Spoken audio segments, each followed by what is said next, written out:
তোমরা কি জানো ওমরে ফারুক রাদিয়াল্লাহু তাআলা আনহু উনি সূরা বাকারা হিফজ করতে সময় নিয়েছিলেন 12 বছর। ওনাদের অভ্যাস ছিল তারা তাদাব্বুরে কোরআন করে করে আগাতেন। 10 আয়াত পড়তেন, এটাকে মুখস্থ করতেন, এটার অর্থ বুঝতেন, এটার উপর আমল করতেন, এটাকে ধারণ করতেন, এটার উপর সাধনা করতেন, এটাকে ডাইজেস্ট করা শেষ, এরপরে 10 আয়াত, আবার একই সিস্টেমে 10 আয়াত পরে এরপরে 10 আয়াত। এভাবে সূরা বাকারা শেষ করতে উনি সময় নিয়েছিলেন কয় বছর? 12 বছর। এবং যেদিন সূরা বাকারা কমপ্লিট করেছিলেন ওদিন উট জবাই করে সবাইকে খাইয়েছিলেন। সুবহানাল্লাহ বিহামদি। ওনারা কোরআন জানাটাকে সেলিব্রেট করতেন। আল্লাহু আকবার। সো আমরা যেন তাদাব্বুরে কোরআন করি এবং শিক্ষার্থীদের জন্য গোটা বিশ্ব খোলা। The entire world is open for you. তোমরা বিশ্ব জয় করতে পারো।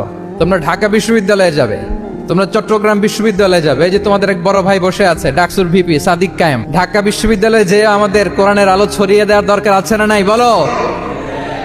তোমরা অক্সফোর্ডে যাবে, তোমরা এমআইটিতে যাবে, তোমরা হার্ভার্ডে যাবে। আমি হার্ভার্ডে গিয়েছি, এমআইটিতে গিয়েছি। তোমরা ইয়েল ইউনিভার্সিটিতে যাবে, সেখানে যে কোরআনের আলো ছড়িয়ে দিবে ইনশাআল্লাহ বলি সবাই।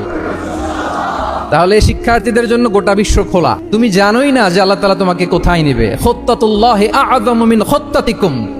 আল্লাহর প্ল্যান তোমার প্ল্যানের চাইতে অনেক অনেক বড়। তুমি জানোই না যে আল্লাহ তাআলা তোমাকে দিয়ে কোন খেদমত নিতে পারে। সো আমরা যেন তাদাব্বুরে কোরআন করি।